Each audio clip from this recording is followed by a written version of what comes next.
Beyond the Waves is a Hail Hail Media production. It may contain sweary words, and adult situations may be discussed.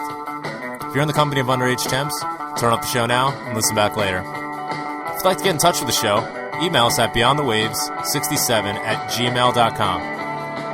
You can also find us on Twitter at BTW Celtic Show, or you can join our group on Facebook at Beyond the Waves. Hail, hail, and keep the faith.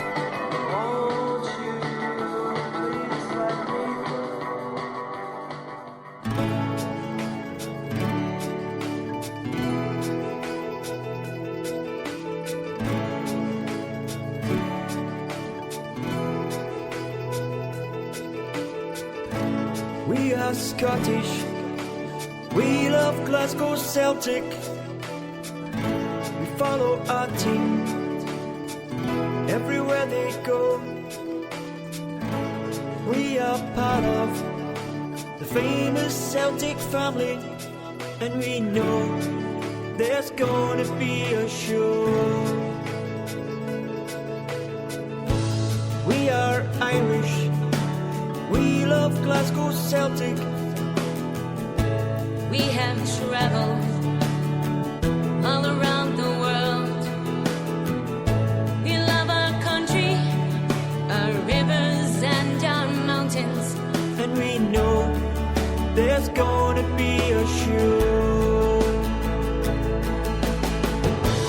Celtic, the greatest team in Europe.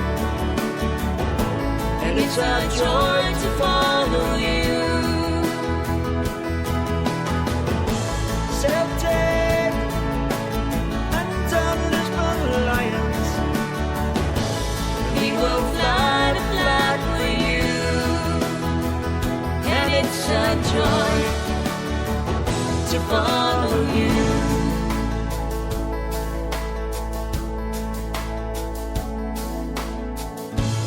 We are Scottish, we love Glasgow Celtic.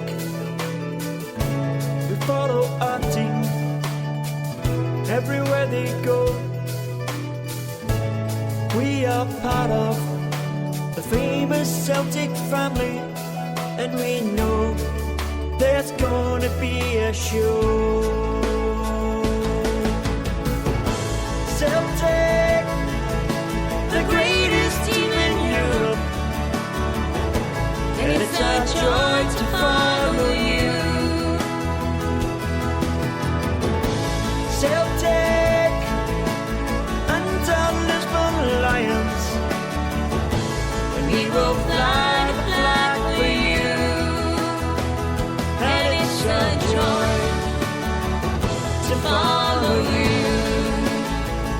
Yes, it's a joy to follow you. You are our team. You are our team. Celtic, you are our team. Celtic, you are our team.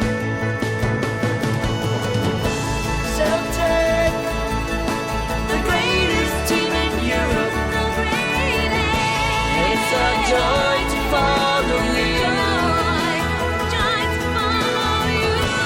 Celtic and our Lisbon Lions, we will fly the flag for you. Celtic, the greatest team in Europe. And it's a joy to follow you.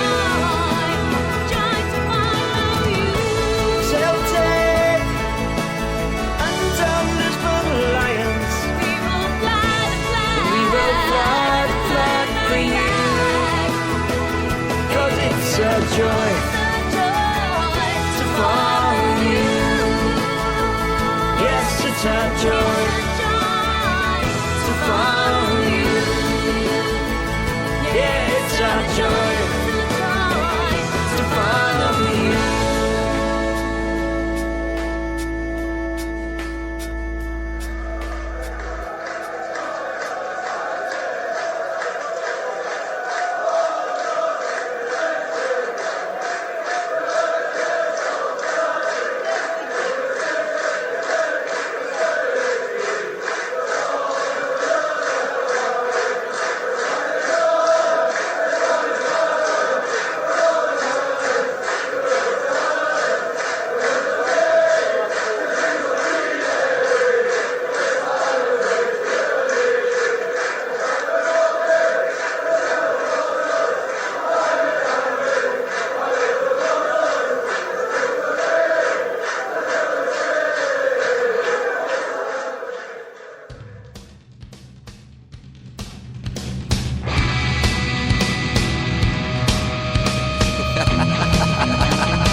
you're tough, you think you're smart, but they know how to break your heart. They'll chew you up and spit you out, make you start again.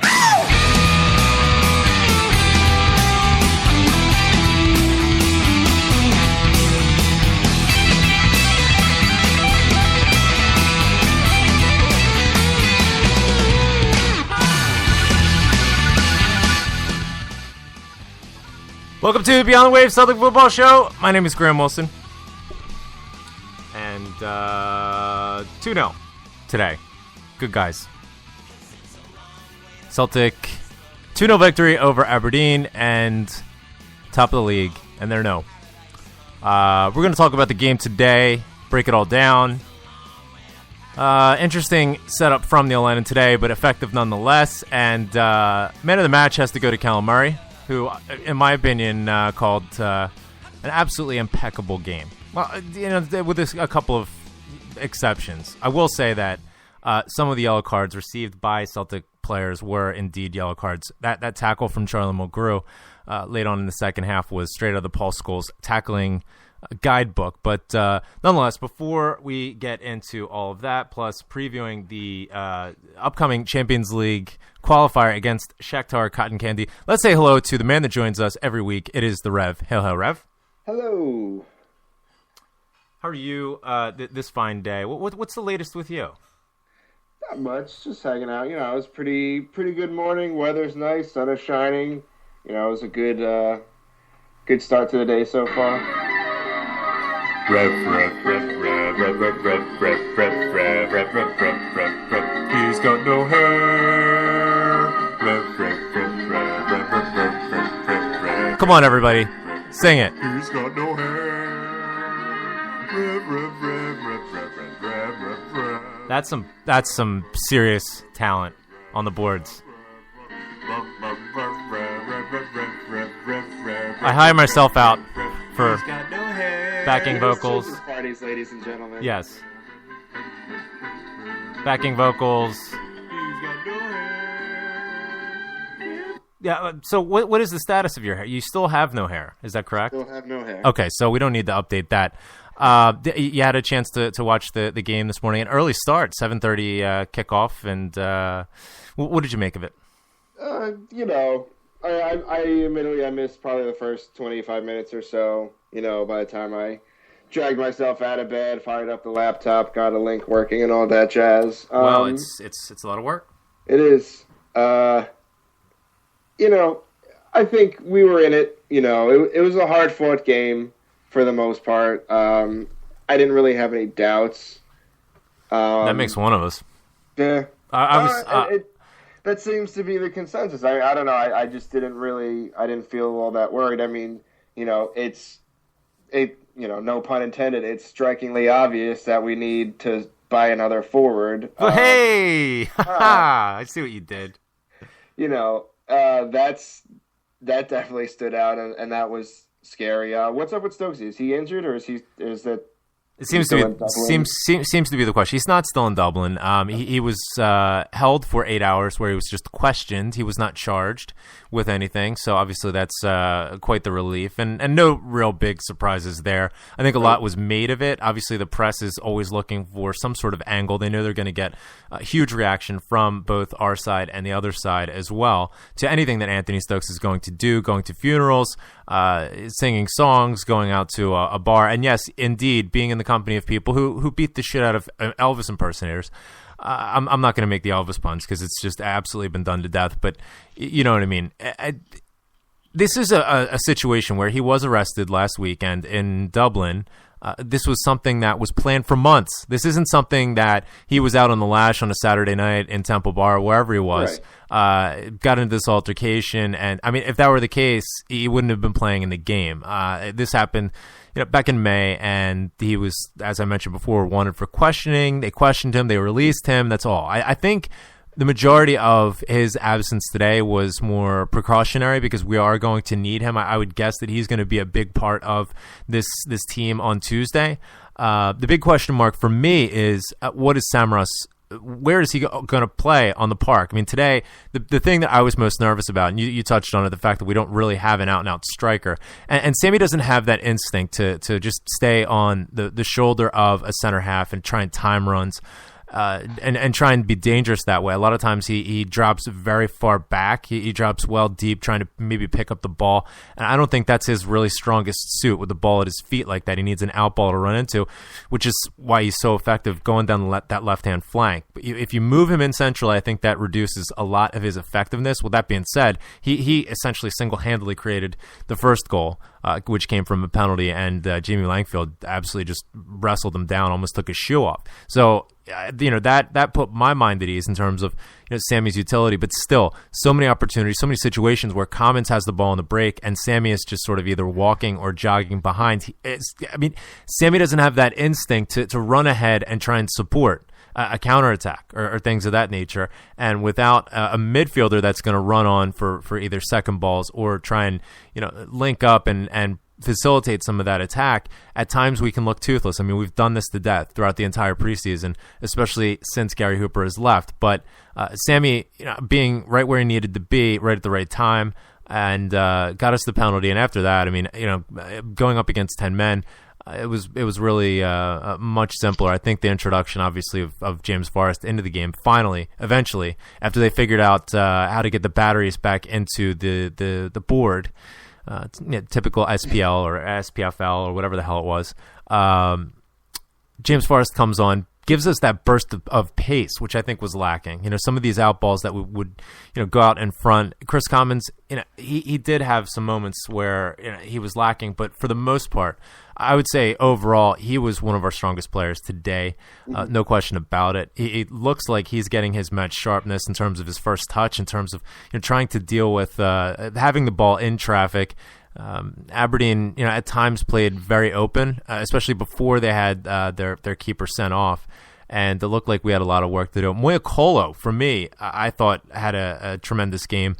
Very steady hand at the back, which is exactly what you need. Doesn't have quite the pace and recovery that you need if you're going to be playing such a high line, but it looked like Ambrose and Mulgrew were switching off back and forth in a modified, even like maybe a 3-5-2, which gives Matthews and Izagiri license to bomb up a bit more. But I was, again, very disappointed at the fact that Matthews time and again would cut off his runs. I like seeing our fullbacks taking it down to the byline and whipping it in, especially with Samaras in the middle, maybe an extra bit of height. Worst you can get is a corner, and with Mulgrew and some more of the size coming up, I like our chances in that sort of situation, especially when you're coming up against a team that's going to park the bus. It seemed time and again, both Izagiri and Matthews would cut off their runs, maybe at the top of the box or even deeper, and send in hopeful balls, and we just give the ball away. And that's mind-boggling for me, especially when we go a man up. So many times, Mulgrew, again, for me, demonstrated today the fact that he's not a midfielder. So many opportunities where, the wide man wouldn't have any outlet. Mulgrew would sort of hide and then direct them to pass the ball back to the center half. Possession is great, but if you can't set up quality scoring chances with your possession, then it opens yourself up, because all Aberdeen need is to have a sloppy pass here or there, and they're away on the break. I like to see much more of that possession down around the box, and then hopefully find a bit of magic to cut open their defense. James Forrest, though, for the second goal, a thing of beauty. It looked like a bit of a chip, but in the replay, it clearly showed that it was a deflection off of the defender, but an excellent run, and some excellent strength being shown by him. Put the goal in, and the game firmly away. So 3 points, job done as far as I'm concerned. Didn't pick up any knocks. Didn't have anybody carried off the field, stretchered off the field, and we can look ahead now to Tuesday, which is these two legs are going to be the biggest games of the season, without question. Once we get into the group stages, anything can happen, as was evidenced last year in the group stages there, and we're certainly hopeful and looking forward to that, but we do have a lot of work to do in the meantime. Lots of folks obviously elated by the draw, not really knowing so much about this Kazakhstan, this team from Kazakhstan, Shakhtar Cotton Candy, or was it Shakhtar Karamandy?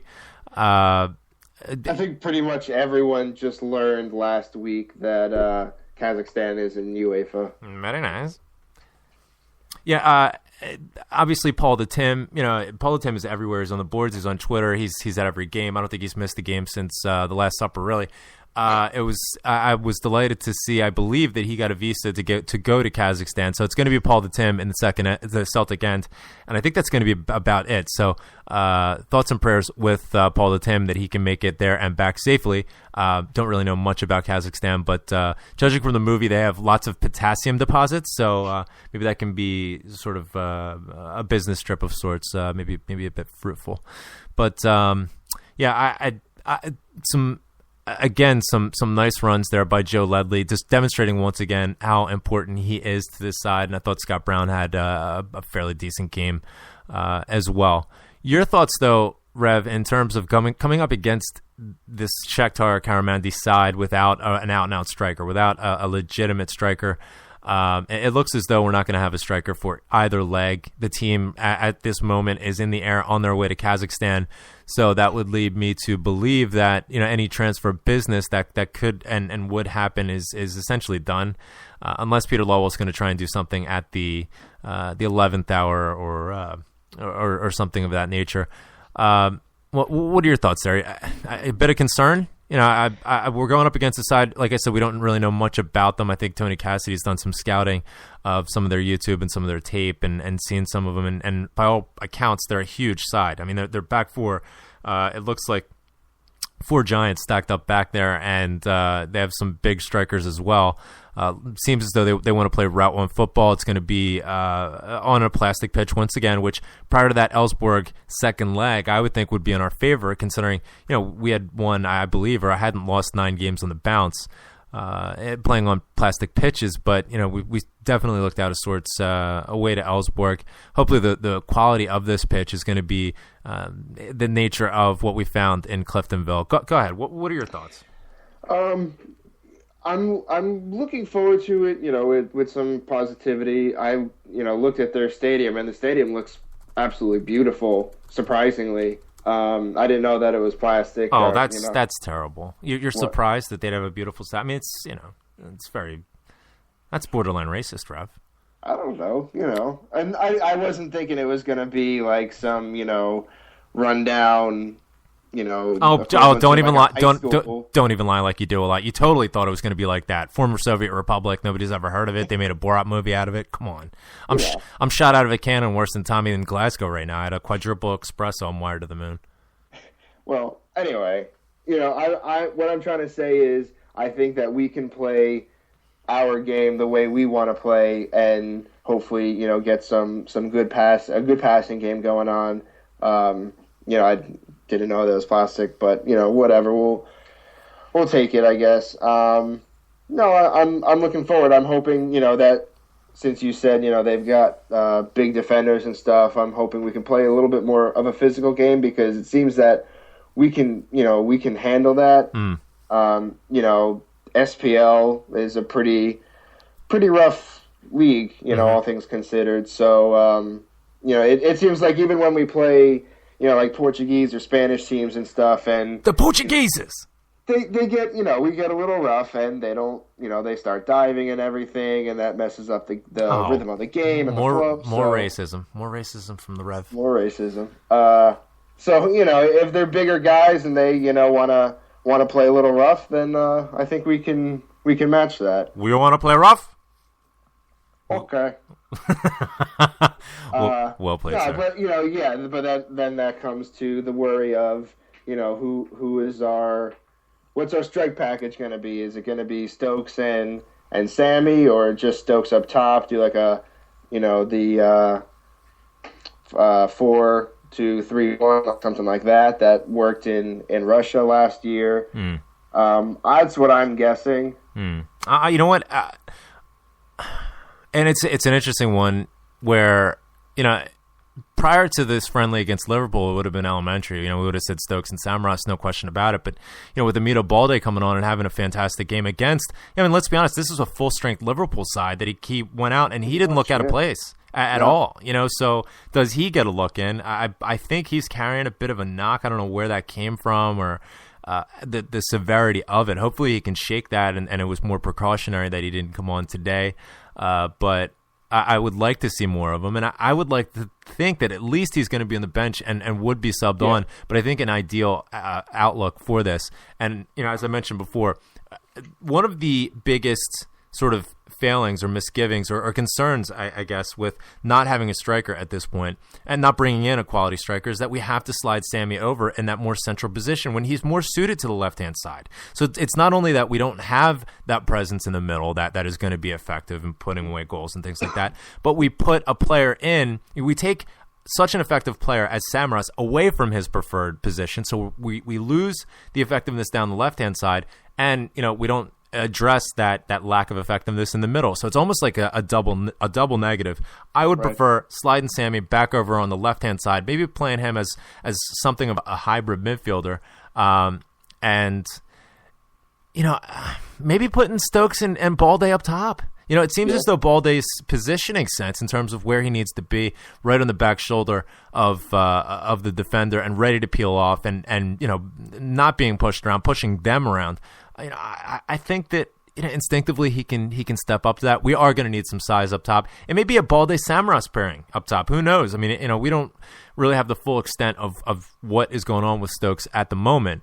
But I would not be surprised to see even like a bit of a almost a hybrid of like a 4-3-1-2 with Sammy sort of that floater on the left-hand side, Balde and Stokes up top, or maybe even interchange Commons for one of them, and then have that midfield bank of three that we saw today, Kyle, Brown, and Mulgrew with a bit of steel there in the middle of the park to shield the back four, give Izzy a bit of a license to get forward. And I would imagine, no question about it, Michael Lustig is going to start on Tuesday in place of Adam Matthews, simply because at this moment, I think he's our best player, and I think that his size is definitely going to be required. Adam Matthews, exceptional footballer, but what he provides, what he gives us, that advantage is not really going to be suitable, and I think it leaves us a bit exposed down that right-hand flank, and with a bit of lack of cover, if you will, a bit of sparseness and center half just now. I want that to be as solid as possible. It seems as though Neil Lennon is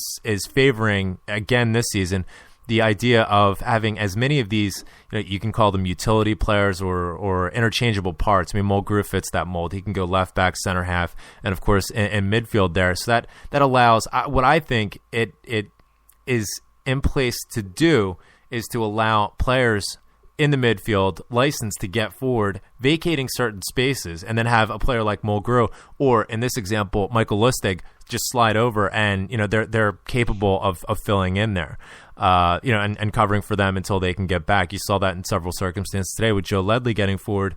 Charlie Mulgrew, again, I don't think that he's a midfielder. I don't think that's ideally suited for him, but he can slide over on that left-hand side of the central midfield, cover that area, and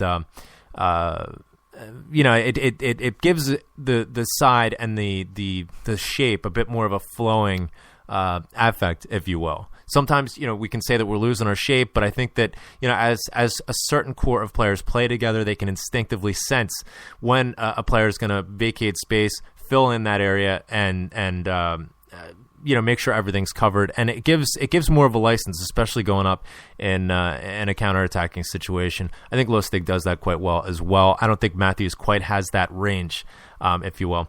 Skype lines are completely open, so add us as a contact if you haven't already. Beyond the Waves, all one word. Skype in. Let us know your thoughts. We also want to hear from you in terms of the Green Brigade and the situation that's ongoing with regard to Section 111. We haven't been on the air since 111 was effectively shut down, so we want to hear your thoughts on that. Obviously, the Homeboys and several of the other shows on Hail Hail Media and otherwise have touched on this. I want to get everybody's thoughts on that. Obviously, there's a lot of rumor, there's a lot of innuendo being thrown out there from both sides, and sometimes it's a bit tough to make heads or tails of exactly what's going on. But as this thing develops and as things are leaked, I mean, I have several sources saying that there are negotiations actually happening at this point, and I think both sides are positive that something will be worked out. I think that the Green Brigade will be back in 111. I think it's extremely unfortunate, to imagine what Celtic Park is going to be like with the absence of them. So get in touch. Like I said, Skype lines are open. Rev wants to hear from you, and our first caller right on cue, joining us from the leafy suburbs of Castle Milk. It's the Parrot. Hail, Parrot. Hail, Free G, Fenian Frogman. How are you, Great to hear from you, my friend. Long time not speaking. What's the latest in Castle Milk, and have you heard from the Dafty from Drum Chapel on his way back from Aberdeen? Is he okay? I had a late lie-in sort of thing, G, and I woke up and checked my timeline and I seen the various supporter buses heading up, and obviously Police Scotland, you know, the Tartan Army's down in London defacing national monuments and throwing liquid in and drinking in the streets, which is illegal. But nothing's done, you know. But and our fans are riding up, and it's not just like Aberdeen fans during the week. We're getting chastised as well. But there was a sneaky tinfoil covered Skoda heading up, and nobody knew who was in it, mate. You know. Yeah. So there was a few tweets during the game. I don't know if you picked up on the picture Paulie put out.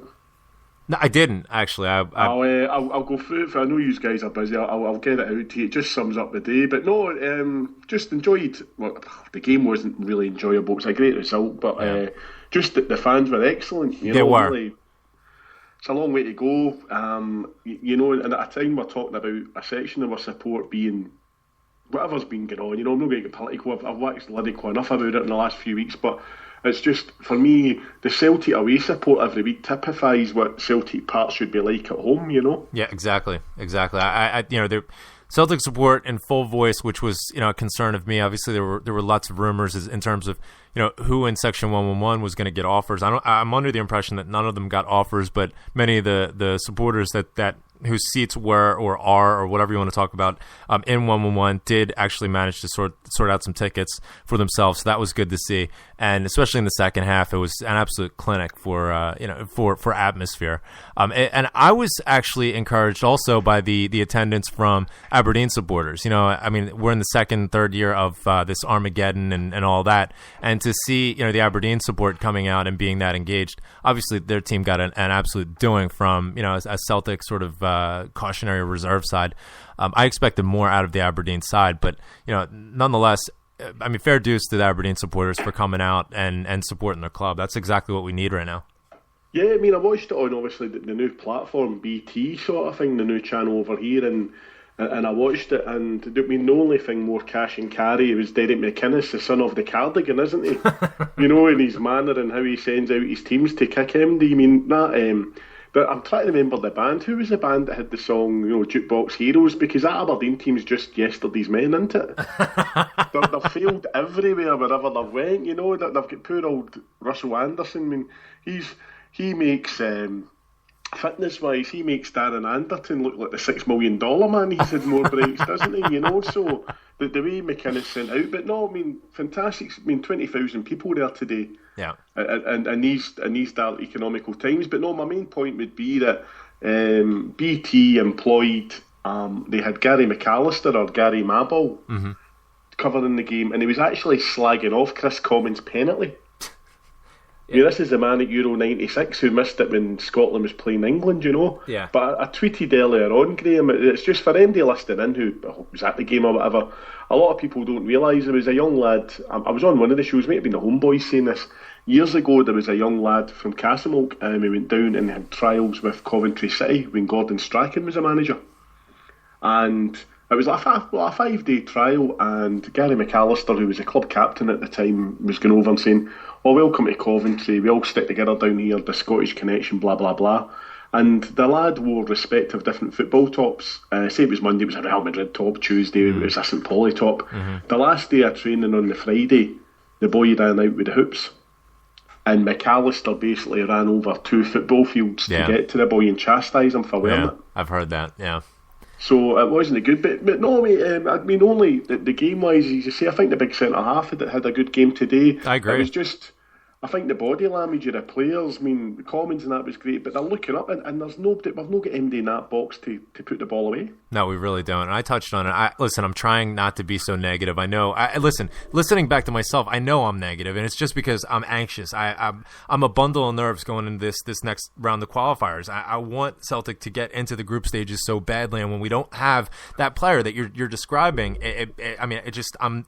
I'm having kittens. You can tell. And that I deal with this anxiety and this stress by slagging Peter Lowell. I can't help it. It's the only sort of medicinal way that I can cope. But nonetheless, it's the type of situation where we saw today Georgie Samaras, and listen, I've been historically one of the people to pick up the slack and bash Sammy, and since he's sort of had this renaissance, reinventing himself down the left hand side, I see the light. He's a fantastic footballer, but he's never a center forward. He's never meant to be that out and out striker playing in the middle of the park. Like you said, there's nobody in the box when we have that build up because he's walking well behind the play. If Chris Commons is out on the break, he doesn't bust the gut to get into the box to support him, and to a certain extent, you can't even.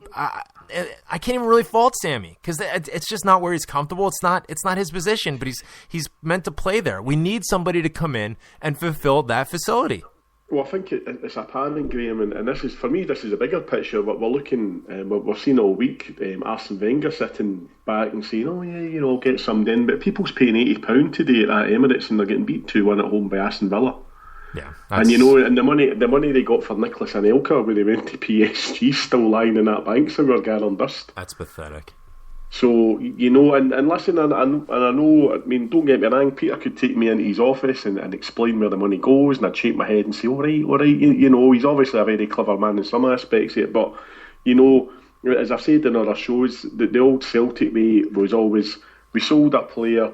We'd bring somebody in cheaper. I mean, we sold Brian McClare to Manchester United. We went out and we got Andy Walker at half the price, And as I said in other shows, mate, the phenomenon that was Victor Wanyama, not only on the park, but how he just blew our business model apart because nobody expected that sort of fee to come into the club. So that money must be extra. But no, I was nervous enough, Graham, for the last round in Sweden. I don't get me wrong. Today's performance has gave me a bit more hope. But for the sake of a couple of £, I'd have loved a player to be in a few weeks ago and settled and got 90 minutes in Dublin. Yeah, I agree. It's the type of thing where today, like you said, it's not the most entertaining brand of football that went out there, but we got the result, we got the 3 points. That's what we need in the league, no question about it. Especially going away to Aberdeen. It's going to take a completely different style and a completely different outlook, completely different tactic going up against this Shakhtar team, which, I mean, let's be honest, nobody really has any idea about. What are you looking to? It's clear we're not going to have a striker, especially for this first leg, and it would be a small miracle if we had one for the second leg. But what are you expecting from Celtic in this game? I mean, are we just going to park the bus, hold on for dear life, and try and get out of there with a 0-0, maybe nick a goal? Or I mean, do you have any faith that maybe Balde can go in there, or Stokes, and we can get some sort of attack going? It's up to obviously Neil Lennon how he sets his stall out. I thought I was disappointed with the way the team set out in Sweden. Yeah, because that's great if you're an Italian team in the 80s and you can defend all day and nothing's going to get by. If you've got Lily and Thuram running your 18-yard line, nothing's getting by you. But I'm not getting the confidence, and as you rightly say, if Big Lustig's back, I'm more than confident, and it's a shame that Matthews might have to be sacrificed, or I'd play Matthews outside right, but it was good to see wee Jamie Forrest getting it, and I don't know, maybe just get Sammy out in the left, but I think Stokes isn't the answer in the box. Stokes is he's a good partner for a striker. So that, I mean, yourself with Europe, and people couldn't quite correctly slag Gary Hooper off. He was lazy or whatever, but if the ball was at his feet in that box, it was in the net. Graham. Exactly. Yep. And we might only get one or two chances at maybe over there. I mean, the importance of an away goal, because we know what like Celtic Park is. Anybody can score there, unfortunately. You know what I mean? Yeah, no question. And his instinct—that's what I'm looking for. And this striker that we're bringing in, we're rumored with, several different people, except several different players. And the concerning thing for me, I mean, you send out tweets and the like, and it's like, well, is this really the best option? And then people come back, well, we've never seen him play, let's give him a chance. But all we have to go on are reports, and when you see their record, I mean, the record is not negotiable, it's not subjective, it is what it is. So when you have a goal scoring record of scoring one every 5 games and you're not getting a regular start for your team, you're a super sub or things of that nature, that doesn't really fill me with a lot of confidence, especially when the the story behind it is that they're more of a left-sided player. How many left-sided strikers do we need that don't score goals before Celtic Park tips over on itself? I mean, we can facilitate the build-up, and with as many left-sided strikers as we have, we could just go around in circles. It'll be like Hurricane Andrew going right, and end of the goal. Eventually, if we make enough left turns, maybe we'll get in front of the net. I don't know. I mean, I'm delighted we never went near Charlie Austin. I worked with a lad who's a Swindon season ticket holder, and he told me some horror stories. I mean, he makes Frank McAvenny look like Paul the Tim. He's off-field activities, and I went, I'm not wanting him up here. It's bad enough I've got some 60s. We can't cope in Glasgow anywhere. Paul McDougall's floating about the nightclubs, Don't know that Paulie goes to a nightclub. He makes it to Oliver's and the Armstump, but. No, it'll be very interesting to see who comes in. But I jumped on Big G's show last night. I mean, obviously, I'll get you and Rev's take on it, Graham. I was baffled to the fact that certain bloggers and all that who are close to Mr. Lawwell go out their way to say that they keep the club does its transfer business privately to keep it out of the press. And then Paul, in fair play, put a good blog out yesterday, one of his best in a while, saying that the club's chasing this target and that target, and then our manager yesterday is being berated and having to answer questions by the media saying, "No, are you going to be putting another bid in?" And Neil Lennon saying yes. So all this smoke and mirrors about, we don't talk about club transfer business until a player turns in. And his press conference, his pre-match interview actually, he was basically saying how we're looking to bring somebody in, and for me and. Let's do it. What the hell are we waiting for? For me, it's a cry for help because he was hung out to dry last week, Graham. And he promised after the game last week, he would hopefully have a couple of players in for Monday. Yeah. And listen, I've got absolutely no problem if the club come out and say, listen, we were going to go for him, but they've doubled the fee and we can't afford it, or we're not willing to pay it. I'll accept it. But the manager basically being a Mr. Bojangles and just doing the Lawwell shuffle and towing the party line just isn't cutting it, mate. He's the man's got to be backed. He's got us to the position where we are. He masterpieced Barcelona last year. That had nothing to do with Lawwell. We're looking at the guy who won us the game against Barcelona's been hung out to dry. The people who done the Tifo last season have been hung out to dry. I don't know if you and Rev's available to fly you and do the Tifo for the European game next week. Well, actually, the Rev just hit the smoke bomb stand in Pennsylvania, didn't you, Rev? I did indeed. Yeah, so I mean, the Rev can be useful. He's got places. He's got secret compartments in his backpack or whatever the hell your jumper. So he can. I'll just put a toupee on and hide it under there. Perfect. We can get it like a fake. I don't know. I mean, I've seen these sideburns of yours on Facebook, Rev. You might have the baby bio out, mate, or the Agent Orange or something. Your face is just pouring out, mate. You're like that little toy you used to get in the 80s. You'd put the plasticine figure in the seat and turn it, and thing would come out the side of its face. So I don't know, we're going to have to get sorted out. But no, listen, I'll let somebody of relevance and calibre phone in, but it's great to have you back, lads, and you know the score. 100% appreciate everything you do over there. And as I say, I know there's been various flack and people throwing stuff about, but I count myself very blessed because when I worked away at the west coast of the States, east coast of the States, the South American continent, I could always find a Celtic supporters club with people, whether they be Native Americans or actually be expats, and you were always made welcome. So, as I say, I appreciate and I know what you go through to do this show alone. You sacrifice and give up your time. So, 100% behind you, and I hope the 3 years are over with the Bulge Amster, and you'll be in the Sons of Donegal. We'll get 60s over and we'll pyro the Green Mile. Send Chaz Duffy pictures of rolls and chips and Queen's Park ice cream. So, listen, I'll get back to you listening in, guys, and keep faith and hail whale. Cheers. Ta-ra, lad. We'll speak soon. That's Steve Monahan, better known as Vincent the Parrot, getting in touch. We appreciate him getting in touch, of course, and the support there. He the Parrot's referencing some flack that I took. You don't take any flack. You're like the Teflon man with that shiny, beautiful bald head of yours. But I seem to get all the flack.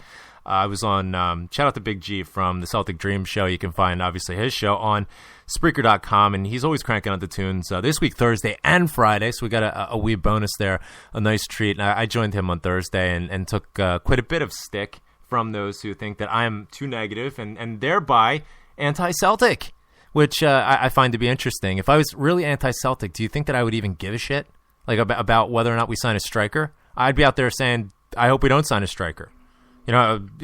Screw it. Put Sammy in goal. I'm this way because I care so much about Celtic and having success and getting through the next round of qualifying so that we can get into the group stages. I am this way. I'm not being negative. I'm being constructively critical. And that's just because I have a brain. I can reason, by the evidence that's presented in front of me, which tells me, and others, by the way, that we don't have an out-and-out striker. We need that. I think everybody would agree. And it doesn't seem promising that we're going to get one in the sort of timeline that we need it. This waiting until we see whether or not we're in the Champions League, whether or not we're going to be in the group stages. It's just absolutely, it's shocking. In the face of the fact that we brought in $20 million from player sales. That's just money that we banked. That's not even like, taking out debt or anything else. My question is, where is all this money going? But, that's besides the point. I take a lot of stick and people calling in saying, right, well, you're from America and now I got to listen to all your, moany shite, whatever. First off, I watch the game just the same way you do. So I'm not sure what my being American or on this side of the pond or whatever has anything to do with it. So I really don't have any time for that. It's latent sort of, bashing of me because of where I'm from. That does indeed seem a bit ironic.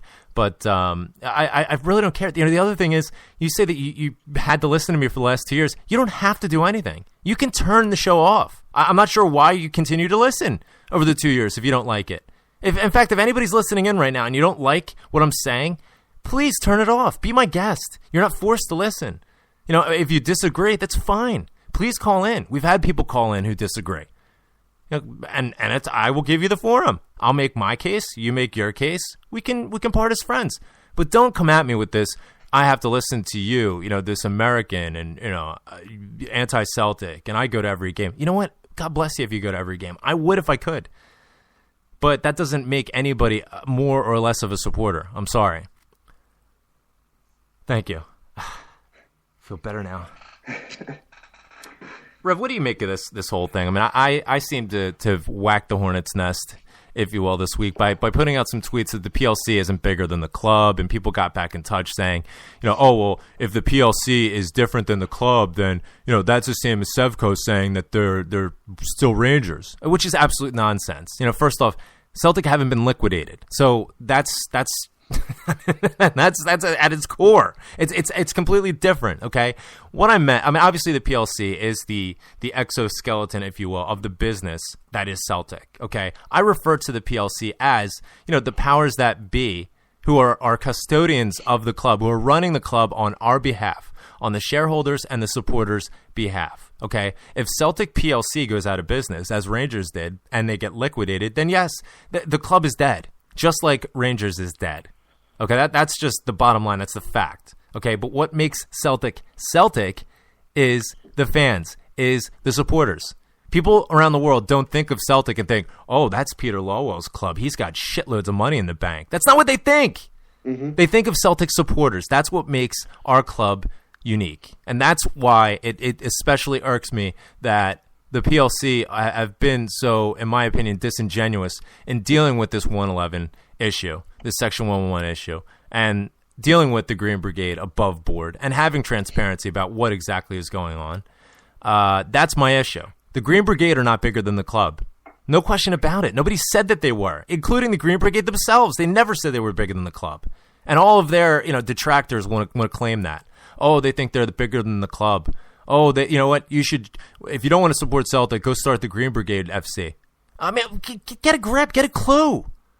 Are you serious? The Green, they're going to start their own football club. They're Celtic supporters, just like you. No, you disagree with me, so go start your own club. I mean, please get a grip. We do the same sort of separation regarding a team in MLS too, except we don't call it a PLC. It's just the front office. It's the franchise, dude.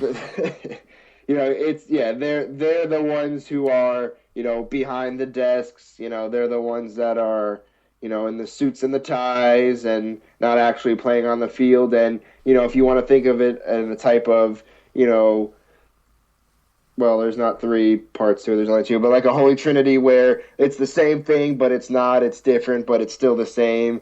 It's, yes, they're Celtic, but in a way to distinguish the part that, the personnel that don't actually play on the field, you have to give them a term to refer them to, as, and yeah, that's what the PLC is, Look, if you get mixed up in the semantics of this, I can't help you. Okay, I can't make you be mentally capable to understand. I just can't. Okay, some people aren't mentally capable of separating. Okay, the PLC to me are the custodians, and it's not always board members. It's people who are in charge, Roddy Hawthorne, who let out all these policies and have no accountability for them, and set out all sorts of propaganda, and seem to, as a result, split the support. And it's mind-boggling to me that factions of the support want to pile up based off of this propaganda and stick the boot into the Green Brigade time and time again. That's mind-boggling to me. That is antithetical and anathema to my understanding of what the Celtic support is about. The Celtic family, nonsense. I mean, you stick the boot into your own family? That's unacceptable to me. I have no time for it. I'm sorry. The fact that people would rather side with, the suits, a corporation. Yeah, the suits, that are in charge, especially given the history of this club. Think about it. If our support was saved by people who questioned those who were in charge. Not took their party lines and took, every email that they'd send out, or there was an email then, but every message that they'd send out and touted it and, struck down and stuck the boot into anybody who would dare question it. Celtic would be dead right now if that were the mentality in the early 90s. And a lot of people, want to lecture me and patronize me because I'm American. And they're completely wrong. I'm sorry. They're just completely wrong. There's absolutely nothing wrong with questioning those who are in charge of taking care of this club that we love so much. You want to put your universal and unwavering support behind something that, in this case, is oftentimes not above board or transparent, I guess, is a better term. I'm sorry, not for me. Not for me. If that's what you want to do, fine. But, and I'm not scouring message boards and Twitter looking for people that are saying that and then shouting them down. I think it's more of the opposite. People put out their views on Twitter and just generally, it's not looking for a fight or anything. And then, people answer back with, the Green Brigade or this and that and everything else. And that's fine. That's fine that you have that opinion. I disagree vehemently. But, let's just be clear about who's looking for the fight here, and who's doing the bidding on behalf of the board. How dare I say the PLC? But when I say PLC, I'm not talking about the club, the exoskeleton of the business itself. Of course, that's the club. This is where we get lost in the semantics. That's the exoskeleton of the business. But in this context that I'm using, it's the power brokers who might not necessarily have a place on the board, but have a huge amount of influence and power in dealing with these sorts of issues. And it's very easy. It's very easy to deal with this. Just talk. Just invite the Green Brigade in, as reportedly has been done over the past couple of weeks, but you let it get to a certain place where it's so fractured that it causes this rift in the support, unlike any other time I've ever seen in 15 years of supporting Celtic. And it's completely unnecessary. It's a complete own goal. And my only hope at this point is that the dialogue, which should have been happening all the time, continues to happen and finds a solution for this. Yeah, it's it's a sad state when, with any team in any sport, when you have, not only the supporters fighting against, the powers that be for their team, but, that causing, fractures and rifts amongst the support themselves. It's, I guess it's kind of the nature of the beast, but it's, that doesn't make it any less, disappointing when it does happen. Listen, if Celtic, God forbid, the PLC were to liquidate, as Rangers did, that club will be dead, okay? And there might be, a new club or a Phoenix or whatever you want to call it. And all of the same supporters may go and support that club. But make no mistake, it will still be the Celtic supporters. It will still be that same support. But we will be supporting a new club. We will be supporting a different club. Still be the same ethos. Still be the same culture.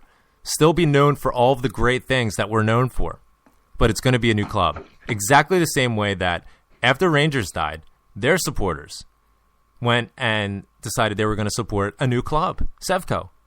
And now they're the Zombies. And they're known for all of the things that the previous dead club was known for. Going into English and European cities and destroying the place and singing about anti-Irish bigotry and racism and, right-wing politics and loyalism.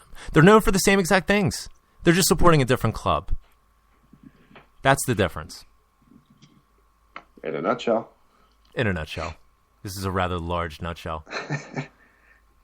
So, I can't imagine what Celtic Park is going to be like, without the Green Brigade. When I was in Scotland in February, and the Green and White writer Paul Larkin was good enough to have me over, I went to the Juventus game, and you were very quick to point out that it was all my fault. Thank you very much for that on Twitter.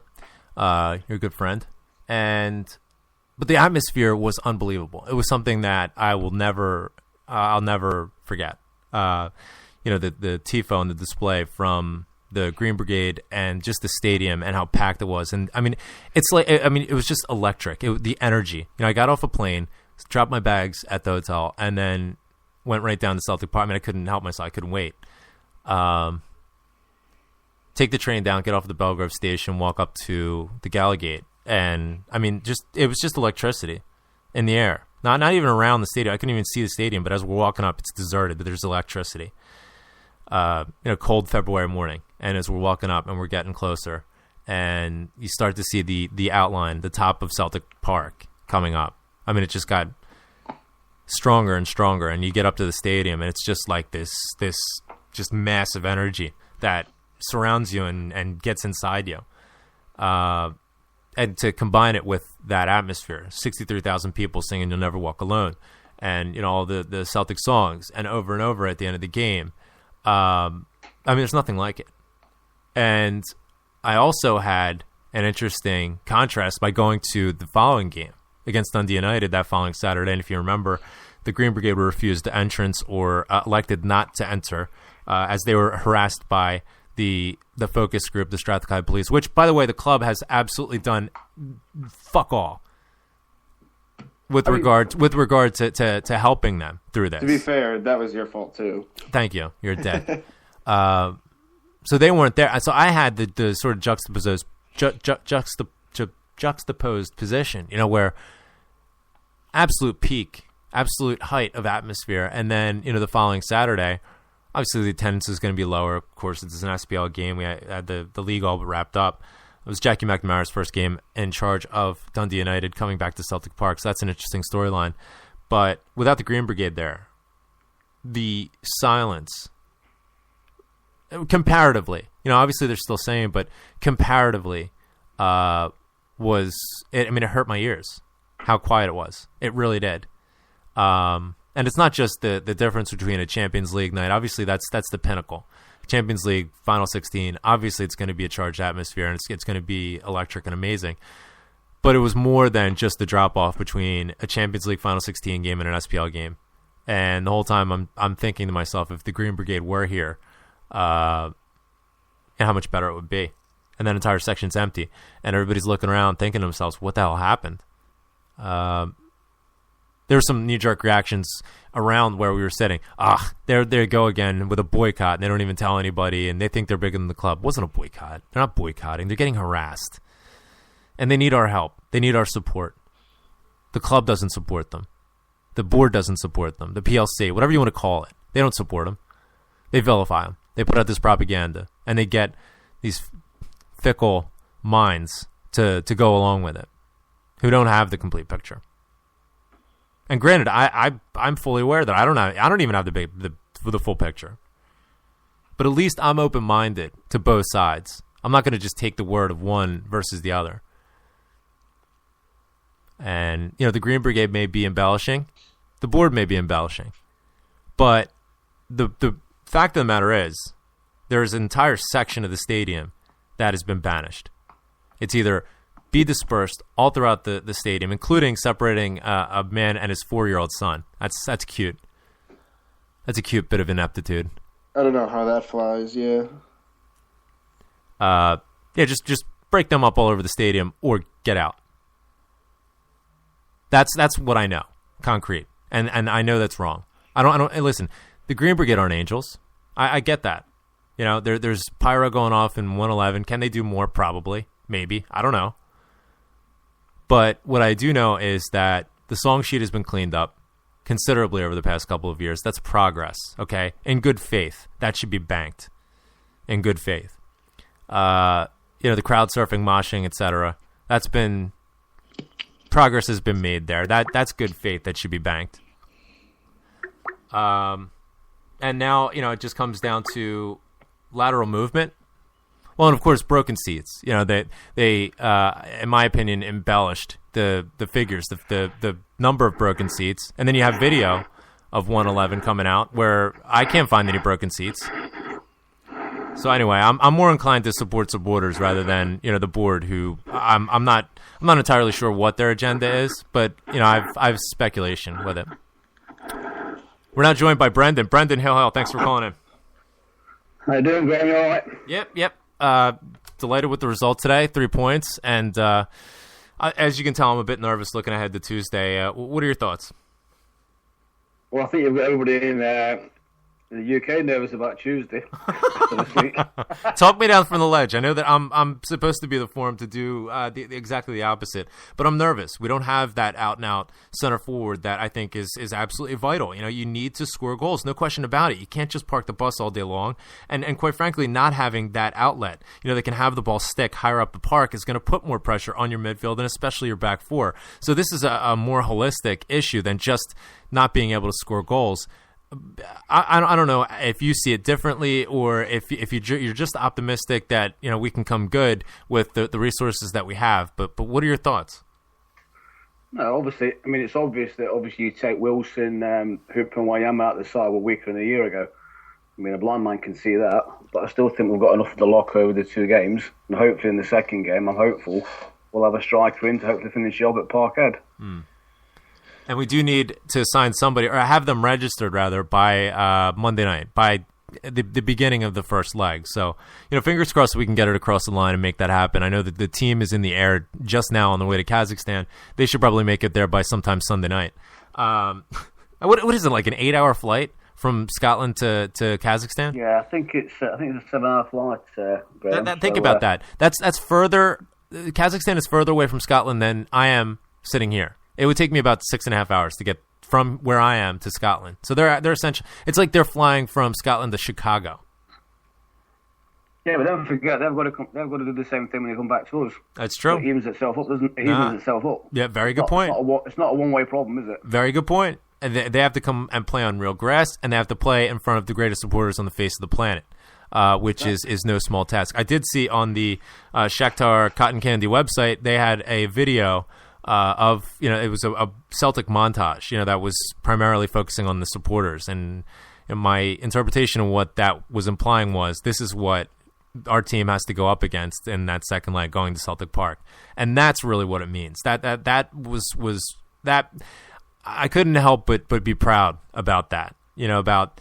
Well, you went to Celtic Park, didn't you, for the Juventus game? You went to the Dundee United game. You know what the atmosphere's like. It can be, it's an old cliche, I know, but it can be an extra man on the night. I It think can't if be we go over. there- It can't be we go there, overstated. Get a 0-0. I'm very confident we'll do the business back at Celtic Park, even with the squad of players we've got at the moment. Yeah, at this moment, I'd be quite satisfied with a 0-0. I'd be quite satisfied going there, getting, just grinding it out, nice clean game, maintain possession as much as we possibly can. I think that Lennon oftentimes likes to defend by keeping possession, and everybody looks at possession statistics. They look at Barcelona and how much of the ball that they have. Well, there's different aspects of this. There's different types of possession-based playing. You have a Roberto Martinez type where, it's the possession is based solely around the halfway line, a lot of possession in your own half, and just playing keep away, essentially. You can keep the ball and then, wait for your moments. If you don't have anything open at the top of the box, reset it, kick it back out to the halfway line and maybe switch it up, try a different angle. You look at Barcelona, they constantly have the ball and they're constantly coming at you. It's absolute torture. I think some of that possession-based defending can do us quite good on the night, especially considering all reports are that this Shakhtar team likes to play a bit of that Route 1 style of football. So we're going to need a fortified, not just the center half pairing, but I think a defensive midfield partnership, if you will, to give a bit of shielding at the back and some similar elements. I think that maybe today against Aberdeen was a bit of foreshadowing. I could see, midfield pairing of Mulgrew, Brown, and Kayal just to get a bit of steel in there and firm things up. Where do you see, obviously we saw Sammy going out there today playing center forward. You heard earlier, it's not my preferred position for Sammy. I think he's much more effective out wide left. What's your strike partnership going to be? And in the absence of an out-and-out clinical finisher, do we bring Stokes back in? Do we maybe partner Stokes and Balde up top and then push Sammy out wide? Well, just kick back to 2 years ago before we get into the Europa League through the back door. If this game was 2 years ago, I'd be as nervous as you are now. But Celtic have shown over the last 2 years they can go away and they can get a result. So don't get me wrong, I'll be nervous on the night, but I'm confident over the two legs, as I said before, that we'll do the business. Regards to who would play, is Bo Richter back Tuesday? You know what? That's a question mark at this point. There's been conflicting information coming out as to, he might be close. It might be, we don't want to push him. I'm not sure, but if he is available, I'd certainly like to see him. Yeah, if he's fit, he plays, doesn't he? And he'll probably play either has to Balde up front or Sambi up front. I don't think you can drop Sambi. Sambi's got to play away from home in Europe because he stretches teams, doesn't he? I agree. I think at this point, especially given the fact that they have some giants in the back, I might even go with the bigger pairing up top. Maybe put Sammy and Balde up top, and then have if Big Dirk's going to be available already, play him on the left hand side, and then we can match them size, up against size. So you go 4-4-2 away, would you? I think I would. Just from the mere fact that we saw a bit of the 4-5-1 or the 4-2-3-1 against Elfsborg, and it just didn't come off. Any sort of build up that we had just couldn't stick, and time and again, we were giving the ball away. I think that extra striker, that extra presence up top is going to busy. I think one of the things that we need to do is keep their midfield and especially their defenders occupied and keep them honest and on their toes. Because, I mean, let's be honest. This is Celtic coming in, last 16 in the Champions League. They're going to be pensive about it. They obviously they're going to see more of us than we've seen of them, but they're going to show us respect. I would firmly believe that. And if we can go from early on, go up there and ask questions of them, keep them honest, especially at the back, rather than putting the flank of five across the field. I would like to go out and take the game to them rather than just sort of sitting back and absorb and let them dictate the play. Well, do they play 4-4-2, Graham? It seems as though it's a bit of a 4-2-3-1, and they have an absolutely massive striker up top that they send balls through the air over and over at him, and he's a handful for central defenders to take care of. So we're going to need a bit of physicality back there. Yeah, I mean, looking at since Lennon's been in charge, any game he's played away from home in Europe, he's always gone with one up front, hasn't he? He's never got two up front. He's always gone with the five in midfield for obvious reasons, with the one up front. So I can't see him. I mean, yeah, from a fan's point of view, it'd be nice to go and take the games to them. first 20 minutes, run all over them if we could. But we don't know a lot about their side. I certainly don't anyway. So I kind of see Lenny going anything but 4-5-1. You know, it's challenging because there have been times in the past where Sammy and Hooper have paired up, you know, throughout the group stages last year. I mean, obviously, we had Miku leading the line in the game against Barcelona at home. That's going to be a trivia question for forever, really. But, you know, and both of the Benfica games, the Shakhtar Moscow game, I believe, you know, we had Hooper and Samaras. I mean, I guess you could essentially say that they were together up top. We even had Commons up there, and you know, the formation was a bit tricky. Is it a 4-5-1? I mean, you know, is Sammy really facilitating that role as midfielder, or is he, you know, the link up man as a 4-4-1-1?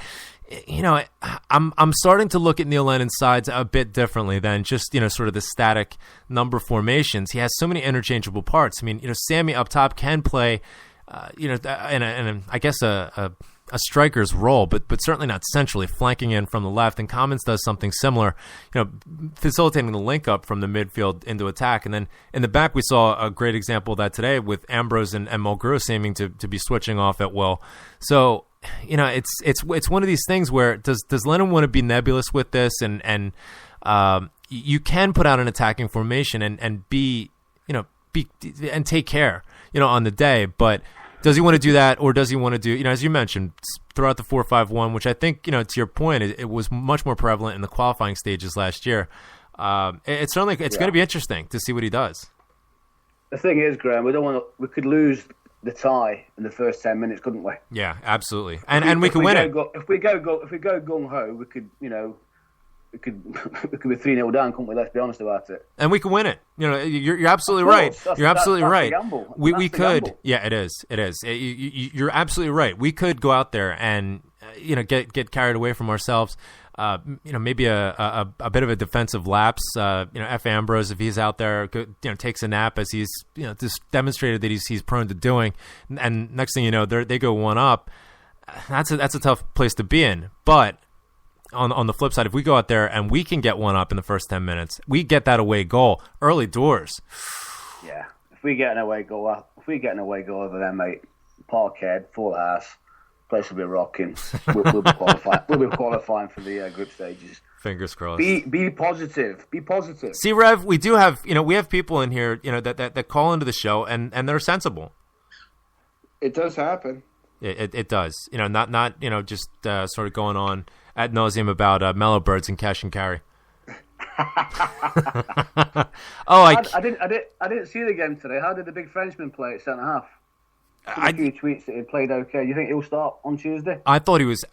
Listen, you've listened to me long enough to know that I'm critical first, you know, before I find the silver lining. I thought he was exceptional. I really do. I think that he makes me a bit nervous at times in terms of you know, his ability to recover, but his positional sense and his ability to read the game in several circumstances were absolutely vital for us today. I thought he had an excellent game, and he continues to surprise me. So would you put him in front of the bomb scare, or would you play him beside the bomb scare, or you put Charlie in there? Because Charlie will play somewhere, won't he? Yeah, you know, and as I referred to today, it seemed oftentimes, it almost looked like F. Ambrose was playing more of a midfield role, and Mulgrew was back at center half. But at other times, Mulgrew would step up, and Ambrose would be back there. I think that they were sort of interchanging, depending on who had the ball or what side of the pitch we were advancing from. You know, it was a bit of a modified 3-5-2 in a certain circumstance. Although Adam Matthews, he just doesn't get far forward enough from me lately to really utilize his skill set. But now I'm getting off track as usual.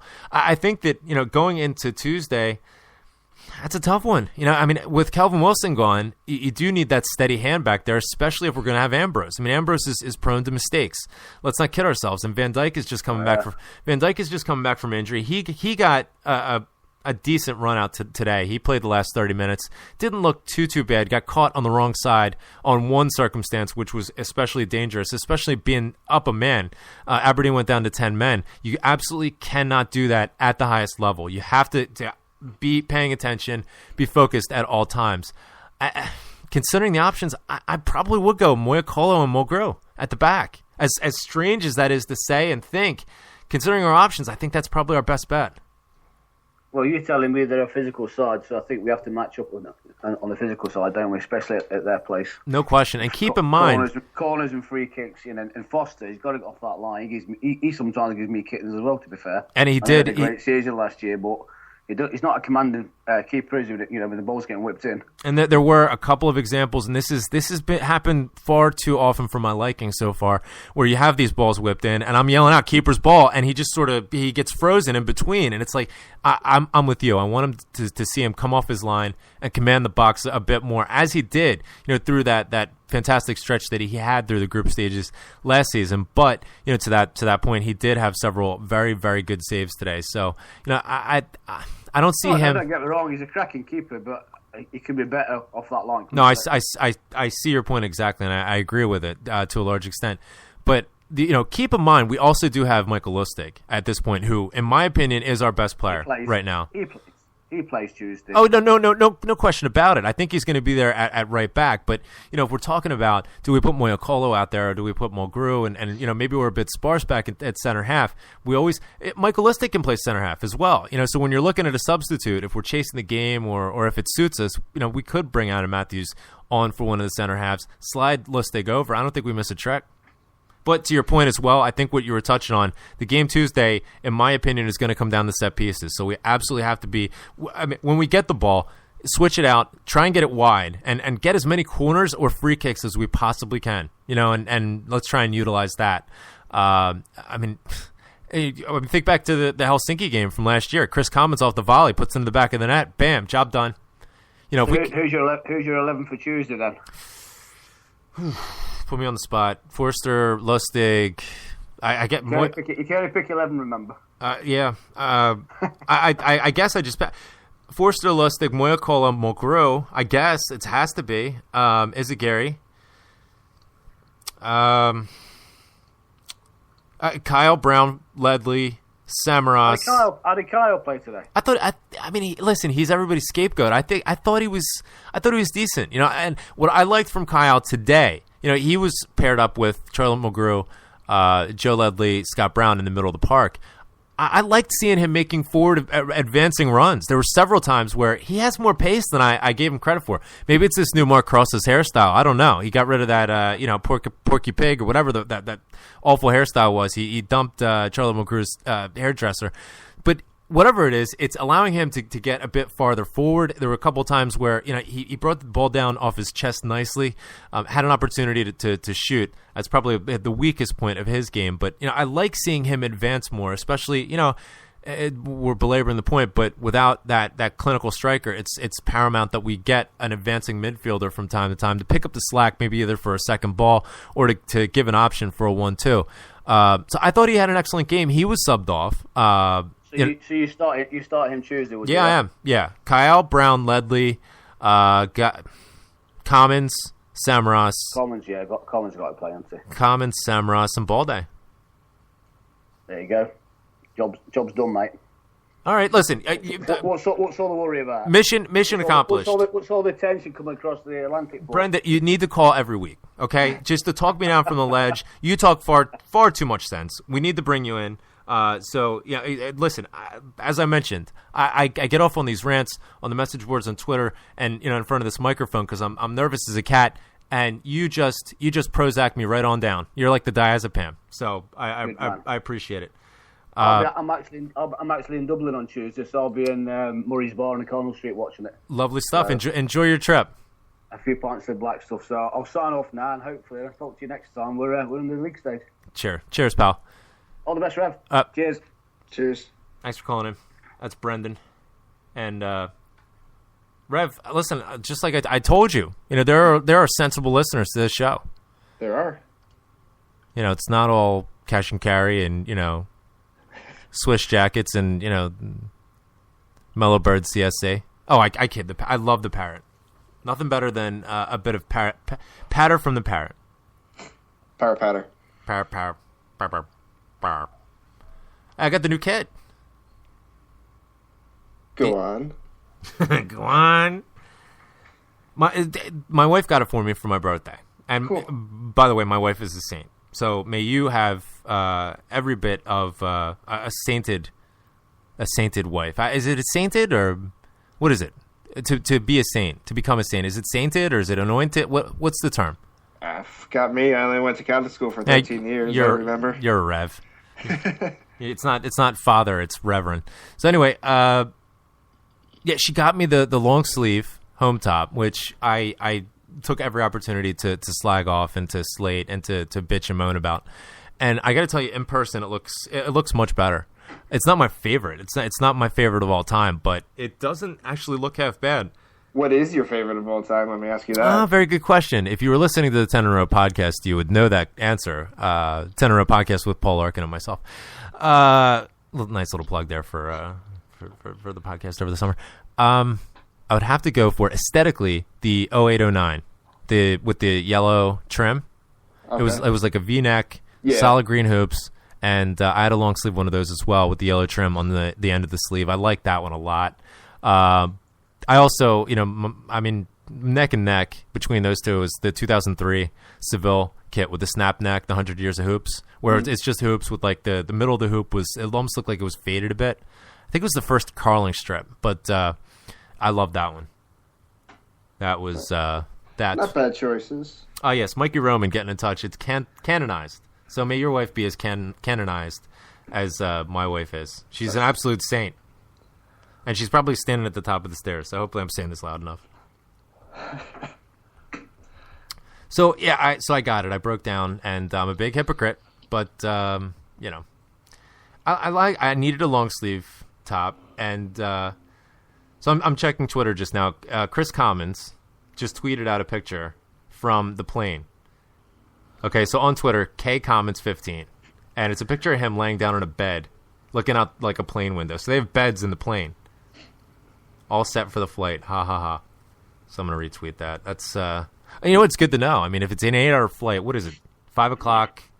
5 o'clock in the UK just now. So they'll get to Kazakhstan at. What is it? So it's like 13 hours, basically, right? Well, they'll get there at 1 a.m. Kazakhstan. No, it'll be 1 a.m. Damn it, I suck at math. It'll be 1 a.m. UK time, but it'd be however many hours ahead it is. So it'd be 5 hours ahead. So it'd be like 6 in the morning. Right. So it's almost like, well, think about it like this. It's almost like us flying over to Scotland, like that. Typically the flights from America leave about 8 or 9 o'clock at night, and then you get into Scotland at 7 a.m. in the morning. So it's going to be one of those deals. Mm. But, yeah, so lovely. Hope Chris Commons gets a nice, lovely bit of sleep on the trip over, and he's going to be an essential part of the team, no question about it. I didn't get the sponsor on my kit either. I don't like it. I don't think it looks right. Just the logo, or I know you haven't gotten a sponsor for a while. I don't like any sponsor, not just this particular one, which will remain nameless. Do you have any sponsor kits? So just none of them, or just? Well, last year I got the ones, but they had the tiny little tenants on them. Oh, right. So I got that, but that was just out of sheer laziness. And, Paul Larkin, and the goodness of his heart, was able to, go and sort that out for us. And who am I to be choosy? Right. Speaking of which, Liverpool Friendly was last week, and we've been talking ad nauseum about Amita Balde's resurgence into, I guess, the good graces of the Celtic support, and one would assume Neil Lennon. You had a bit of a trek and a trip to watch that game. Tell us about that. I did. It was kind of a last-minute thing. Amy had some travel miles and stuff, and you just flew? randomly sit. What? You flew? No. We drove. We were gonna fly, but figured by the time she got out of work and we actually got to the airport, we drove. That's true. And then we didn't have to rent a car or nothing like that. But no, we used it for like the hotel and everything. So she had that stuff that was expiring. So she's like, hey, if randomly in the middle of Thursday morning, just texted me and was like, if we could go anywhere as soon as this weekend, where would you want to go? And I threw out Cleveland, and so we made it work, and we ended up over there. Lovely. So you managed to get over to the Cleveland CSC. Yes. The great bunch of guys. Had a chance to meet a lot of them at the game last year in Philadelphia for the Real Madrid friendly. What was the atmosphere like, and what was the time like? Did people recognize you by your shiny bald head? There's the Rev from the Beyond the Wave show, or the people that I met, yeah, the couple guys, Jim and Matt and Jeff, they all, all these guys that were in Philly, they all remembered me. Unfortunately, Sean wasn't there. He had a wedding. There was a pretty decent crowd, I'd say, for a friendly at, what time was that? 12 o'clock our time. Well, to be fair, I mean, the 12 o'clock kickoff, was it 12? Yeah, it was 12. Yeah. I mean, the 12 o'clock kickoff is ideal. You can sort of... For us, yeah. Yeah, you can have a little bit of a lie-in, and sort of ease into your day, get out to the pub, and then you have that debate, well, I'm going to have a bite to eat. Do I have a pint yet? Maybe I'll wait till halftime. And then you see somebody else having a pint. It's like, ooh, I'm a bit thirsty, and this Sprite isn't doing it. I'm going to have to drop the Coca-Cola, and we're going straight on in with a cider of your choice, as long as it's not Magners. No, we got there, I'm actually kicking myself because, I used to go to... I had friends out in Cleveland. I used to go there, pretty much every summer for the last 10 years or so, except for I haven't gone the last about 5-6 years. And where my friend lived was literally right around the corner from where the CSE is, and I was already, into Celtic at that time, and I had no idea that you never knew it. Never knew that I'd be passing it, every never day. knew it. So, hey. The disappointment. What? The disappointment. What could have been? But no, it was worth the wait. Their pub's very nice. It's got a big bar area. It's got some tables for a sit down.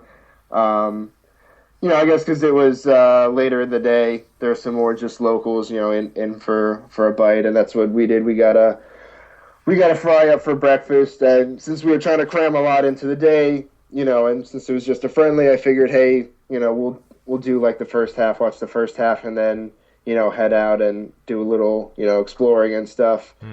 But we got the food, and she was in a good mood, so we're like, hey, fuck it, stay, let's watch the whole game. He got the food, and she was in a good mood. Oh!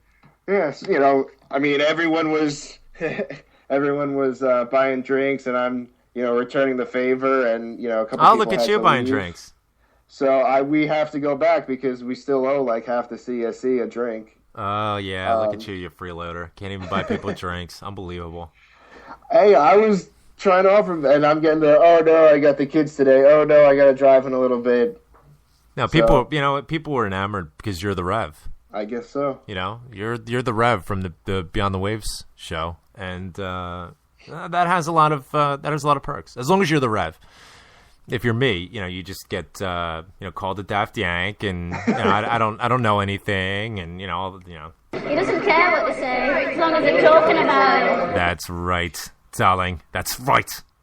Yeah, no, it was a good time. A good couple hours catching up and meeting a couple new faces. We will definitely be headed out there again. Probably not till next year or something. But are you moving there?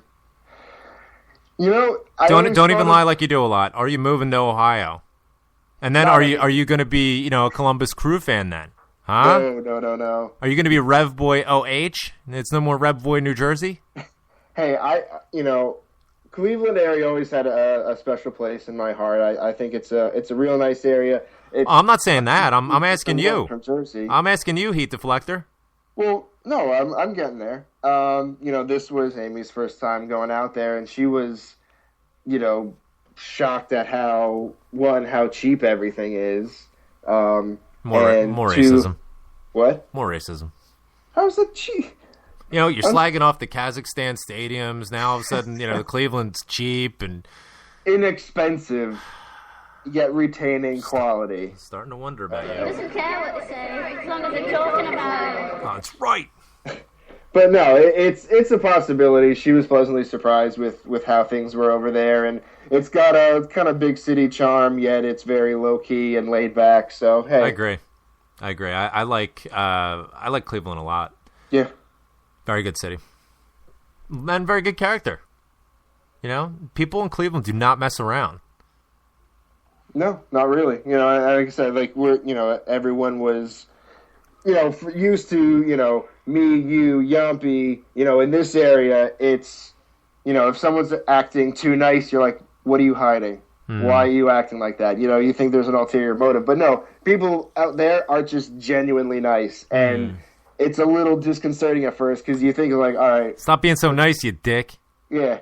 What's wrong with you? Parrot's getting in touch saying, Revy don't buy Bevy. Cash and carry round buyer. He doesn't care what they say, as long as they're talking about it. I guess so. I guess that sort of resonates. I'm a daft yank. I talk pish, and you're a cash and carry round buyer. I think everyone felt bad that I had to take a 7-hour ride out there. And are you overdoing this celebrity thing? Is it getting to your head? No comment. You're trying to do the big shot deal. My name carries. What can I say? Look, listen to this, ladies and gentlemen.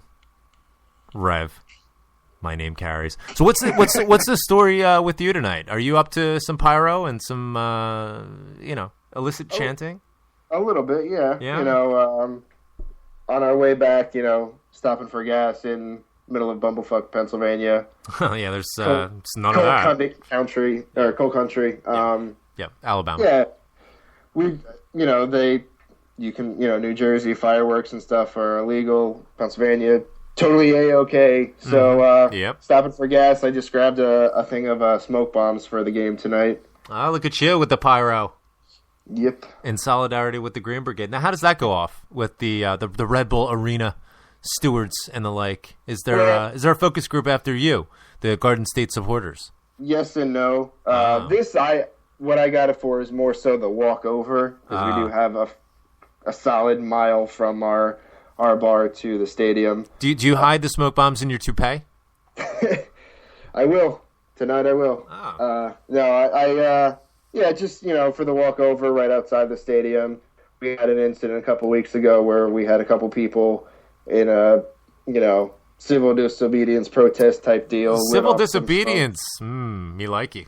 And they have not been allowed to return to the stadium as of yet. So you guys have your own version of Section 111 then. What the hell were they doing? There's an issue going around, and it's... Don't even be coy. This is not the time for nuance. We're on live radio. Spill it. I'm setting it up for people who don't, details. Who don't understand. Honest details. Yeah. There's a situation going around in MLS that's equal to absurdity with what's going on with the Green Brigade and, lateral movement and such. I wish they'd ban that "you suck asshole" chant when the goalkeeper kicks it. That's ridiculous. That's what I'm talking about. Oh. Yeah. It's whether you think the chant is a good chant or a bad chant, whatever. I personally don't care for it, but the fact that, they're cracking down for, that's their version of offensive language in MLS is saying... It's not even, offensive, though. It's just douchey. Right. No. You suck, asshole.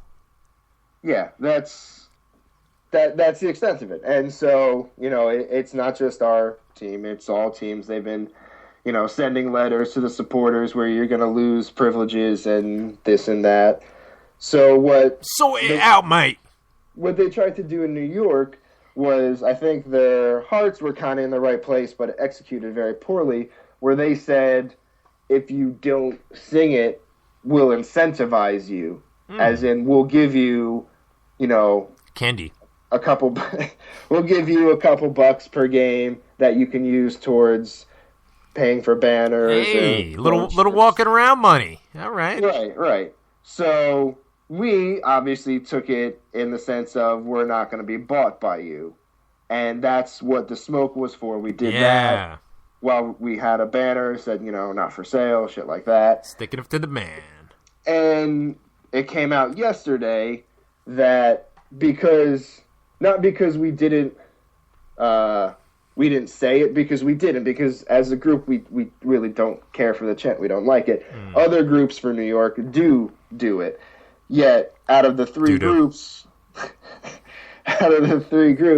we're being penalized because we didn't take a proactive stance and tell others not to sing it.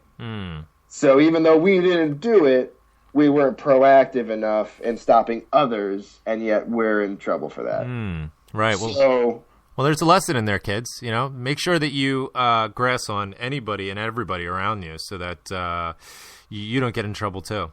right. So that, and going back to the thing about this is, it's this area. We're not a proactive, be positive influence people in the New Jersey, New York, even Pennsylvania area. Not by far. So where do they think they are where they're trying to tell people, be positive, guys, be role models? We're not. Oh, this is cool as shit. All right, so I just got a tweet from Joe in Belfast. I'll retweet it, but he's got a link that you can track the Celtic flight. You want to air stalk the team? Go for it. We can stalk the team through the air. Turn your iPad into a virtual air traffic radar.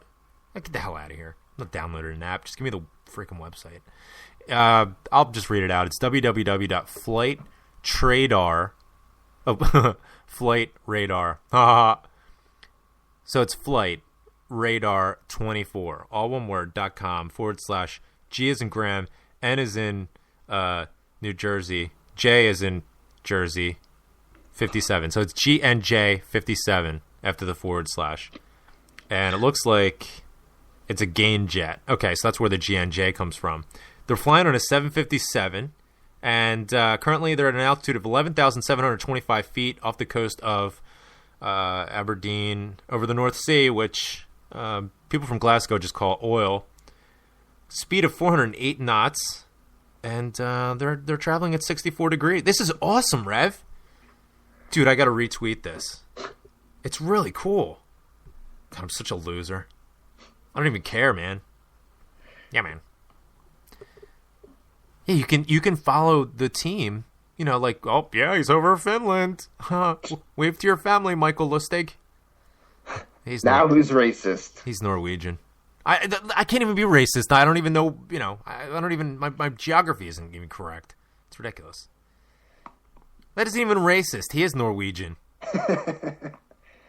I didn't say, like, hey, look at all those cold Norwegians. Now that's racist. Worst racist ever. Yeah, all right. So we don't have any Ustream from the inside of the plane, but one can assume that Chris Commons, he may be all nuzzled up and ready to kip down. And Wee Jamesy's getting his bottle. So we wish them good voyage. That's pretty cool. So Joe from Belfast, thanks for getting in touch. Flannan1 on Twitter. He's a good guy. Gives me loads of stick. Hey, Paradise Preview's getting in touch. Lustig's actually Swedish. Yeah. Eventually I was going to get one of the Scandinavian countries, right? He's Swedish. I guess it was Ronja that was Norwegian, right, Rev? I don't remember. See, it's all coming around. This Timu Pukki. What is this, like New Jack City? Yeah, we're signing a new striker. We're rumored to be signing a Finnish striker who plays for Schalke named Pukki. As long as he can finish. Hey, Pookie, where my turkey? This is like New Jack City. So we might have a Finnish striker. We used to have a Norwegian center half, which who couldn't get off the trainer's table. And we've got Michael Lustig, the super Swede. Hey. Fantastic. So looks like they're climbing. Well, no, I think it's the same altitude, 17,000. They better climb. Come on, man. No waiting on the runway. Let's go. This is awesome. Now they're like right off the coast of Peterhead, or as folks from Peterhead say, Peterhead. Have you never seen Flight Tracker before? Yeah, but not with Celtic on it. They're at 18,350 now. So yeah, he's climbing. Stokes, he's waiting for the take your seatbelt off thing so the flight attendants can come by and give him a drink. He's looking for Elvis impersonators is what he's doing. What do you think they're doing on the plane right now? I don't even know what the inside of it would look like. I mean, obviously, if it's got a bed for Chris Commons, who knows? Well, you've been on a plane. Yeah, I haven't been on like a private luxury jet though. Well, it's pretty much the same thing. It's round. It's cylindrical on the inside. No, but I mean they're not tied to coach seats. So. Yeah. Now joining us is John Joffrey. John, thanks so much for calling in. John, you're from Canada, is that correct? Yeah. Okay, fantastic. Thanks so much for calling in. Did you manage to see the game today, John? Yeah, I managed to see the game. Good result in the end, but not the greatest performance. Care to expand at all, John? I didn't really catch much of the first half because I had a few things to do. But is that because you're a part-timer, John? No, because in the second half, I just found that we didn't really have a method of attack. It was very unorganised. Like, is that because we don't have a striker?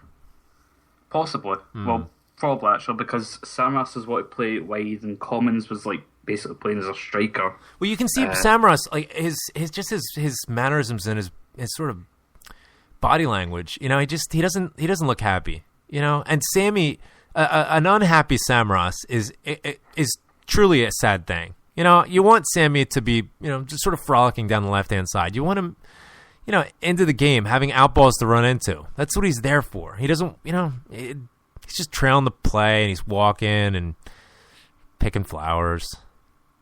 Yeah. And like with midfield as well, you had basically Brown, Kyle, and Ledley all joining the attack. What did you make of Kyle's performance today? He seems to be the fall guy for many people, and he hasn't. It's a similar situation to Izagiri, where he hasn't attained the heights that he had when he first arrived, and many people are expecting that of him, and when he doesn't get there, they slag him off because he's, they say he's shite. But I think that he's making strides, getting better, and he seemed to fulfill a bit of a different role today. Did you pick up on that as well? Well, most of the game today was kind of playing in a sort of right midfield role. Yep. But as well as like drifting sort of over to the left, and Brown was going over the right, and Ledo was mainly staying on the left. It was like there was no formation to our team. It was just sort of a midfield and forward, and all the players were switching all over the place. And sometimes that can be good, to have that amount of freedom. It seemed to be much more fluid with as I was talking about earlier, some of those interchangeable parts where Mulgrew can go into the center of defense, come back up into midfield. I think Lustig does something similar, and that gives the midfielders a lot of freedom to know that the space behind them is going to be filled if they want to get into a sort of an attacking maneuver. Yeah. But I felt today we're too loose. We didn't really have a sort of way of attacking, and a lot of players were kind of playing more as individuals. So basically, when we go into the Aberdeen half with maybe a few good passes, maybe the odd good ball here and there, but we weren't really consistently through the game pressuring Aberdeen, forcing them back. Defensively, though, we did do well. Just an update here. The Celtic plane is at 24,000 feet and speed of 506 knots. So they're making good progress so far. Latitude 57.73, longitude 0.04. So they're right there on the what is that? The international date line? No, it's the I don't know what the hell it is. 0 degrees. Give me a break. So the plane's making good progress. Steady climb and going through 25,000 feet. I think you need something to make you like a wee intro for that. Yeah, John. Why don't you get on that then? You know what? I think you're just the man for the job. I mean, you sound like you have a pretty good radio voice. You should get involved in podcasts or something. Well, maybe after this is over, you could do Celtic FC journey to Kazakhstan podcast. Yeah, I can narrate the whole flight over there. That's not a bad idea. Moving on to the Shakhtar Karagandy game, the team is on their way to Kazakhstan. What are some of your keys for that game on Tuesday? How do you see us setting up? What is a realistic expectation, and what should we be shooting for? Is keeping it tight at the back and sort of sustaining a 0-0, is that more important than I think equally, if not more important, is getting the away goal. If we can do that. I mean, even if they do beat us on a scoreline, that makes our job coming back to Celtic Park loads easier. Well, the team we're going up against, it's very odd that we're facing a team that is miles behind, the team we've just faced. Before we faced the last year champions of Sweden, now we're facing a mid-table team from Kazakhstan. So they're currently mid-table. Well, I think they finished sort of mid-table last season, top 3 or not, or were they the champions? I'm not sure. So how the hell are they in the Champions League? So were they champions last season? Right, okay, so this season, as it currently stands, they are mid-table. Right, and last season, were they champions or not? I don't know. Fantastic, thank you, John. Well, you're supposed to be a guy with answers. Were the champions or not last season? Listen, you sort it out. I'm tracking the flight, okay? We're at 27,000 feet. It's 526 knots, and we are flying. Jamesy's finished his bottle. He's about to go down for a nap. Continue, John. All right. Well, basically, they're not as good as the team we just faced, and I think we could go over there, and even if we draw 0-0, we should be able to beat them at Selhurst Park. There's no excuse. Yeah, seems reasonable. I don't know where all this optimism is coming from, or why I was even so pessimistic, but it just worries me that we don't have that out and out striker that I feel is so important. Are you positive? Are you? I guess optimistic is the better word, that we're going to bring in somebody for. It's too late for Kazakhstan. But are you optimistic that we perhaps would have somebody who can slot in there for the second leg? Remember, we'd need them registered by Monday night. Well, in regards to Finn Bogson, who's obviously been the main man that's been in the news, it's starting to look doubtful. All this news about Neil Lennon coming out saying that clubs are wanting more money because they know we have money. I don't know how much Celtic are, trying to buy him for. Nothing. Well, as far as history goes, I wouldn't bid over £5 million for him. No. Because, to be honest, his goal scoring record isn't that amazing. What? He scored 20 goals a year. For his league. But you get players there every couple of years that can score a goal a game, and then they go over to a better league, and they do really average. For example, last season, they sold Bas Dost to Wolfsburg. He was scoring over a goal a game for Herveen. He's went over there and he's scoring a goal about every 230 minutes. All right, just an update here. I'm not even kidding you. It seems as though the plane's turned around. I'm dead serious. Oh no, never mind. This website's dodgy. They're at 30,000 feet. I swear to God, the track turned around, and Did you think they're listening to this show and you just thought, shit, we better go back and get a striker? Go back there, land the plane. All right, I'm sick of hearing him bitch. Okay, we need to sign a striker, get him on the plane, and then shut this daft yank up. Now whose name is getting to their head, huh? Yeah, that's right. That is right, Rev. He doesn't care what they say, as long as they're talking about it. That's right, love. So we're at 30,000 feet, 541 knots is the speed, and they are approaching Stavanger. Stavanger? That's, I don't know where the hell it is. Maybe Oslo. That's Sweden. No, it isn't. Stockholm, Sweden. Oslo's Norway. Stinking geography. Great, so at some point, Michael Lustig can look out the plane and wave at his homeland. Okay, fantastic. So the keys are, what, John? Do we go out and park the bus, or do we go out there, try and grasp the game, get the away goal, and put this thing away? What do we do? I'd just say go over there. Don't go all out attack. I think we could be comfortable going for sort of 4-4-1-1 formation. Sort of similar to the way we played against Elfsborg away.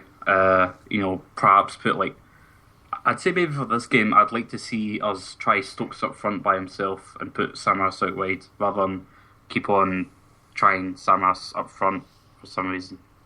Yeah, I could definitely see that happen. I mean, I've thrown Balde's name out there, and obviously on the heels of his good performance last week against Liverpool, there's this newfound faith in him, but the fact of the matter is Stokes is probably our more dependable option in this circumstance. He certainly doesn't give us the size that Balde would give us going up against these big Kazakhstan center halves. I don't think any of them are actually from Kazakhstan. They're mostly Slavs, but Slavs of some sort, but certainly massive nonetheless. And I think the extra size would be useful, but in terms of dependability, which is going to be vital for this, I think that Stokes probably gives us our best chance.